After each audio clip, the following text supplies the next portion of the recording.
Daniel, you also wrote a book called Ecological Intelligence. And so if you can just elaborate, I mean, you're a very smart guy. Nobody needs to be told that. You've got a journalistic brain as well. So what were some of the findings? Well, I was really intrigued as a psychologist by the fact that although we're now in what's called the Anthropocene age, which is the first geological age, where the activities of one species are degrading the 8 global systems that sustain life. It's not just carbon and global warming, it's nitrogen, there are 8 systems. And the ordinary byproducts of the ways we get energy, transportation, construction, industry, and commerce, by the way, are destroying those systems. Right. Why don't we notice? Why don't we care? Why don't we have an alarm? And the problem is that our brain was shaped during a different geological era, when the dangers were snarling tigers. And our brain actually is designed in a way where we cannot perceive, nor do we care much about, spontaneously, the danger facing our species. I was just at a conference in India about the environment where a scientist from Oxford was saying that it looks like within the next few decades, certainly within the next 50 years, what we think of as heat waves will be the normative temperature.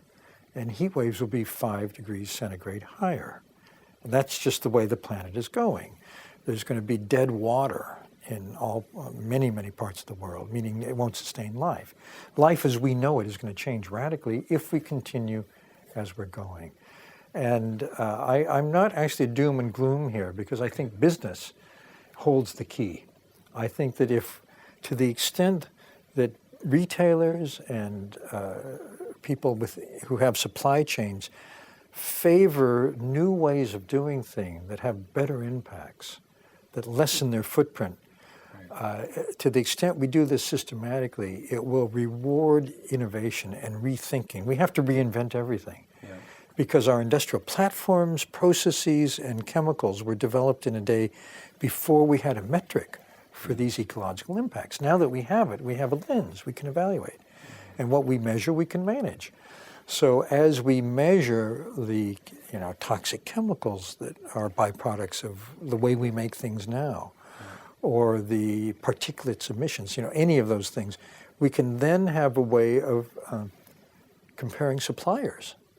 Look at your supply chain, and where can you get something better? To the extent that we all look for improvements in the supply chain, and that retailers look for products that are better, we're going to drive enormous innovation. I think actually the next 50 years we'll see a period of fantastic reward for entrepreneurial, innovative solutions. Yeah.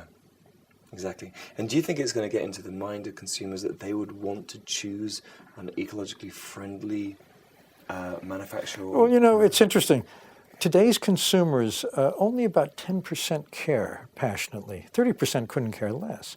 However, if you look at children who are growing up with a steady drumbeat of dire warnings about what will happen within their lifespan, you're going to see a very different consumer. And forward-looking companies see this now. Some of the biggest companies in the world are planning for the next generation consumer. So they're trying to get ahead of this.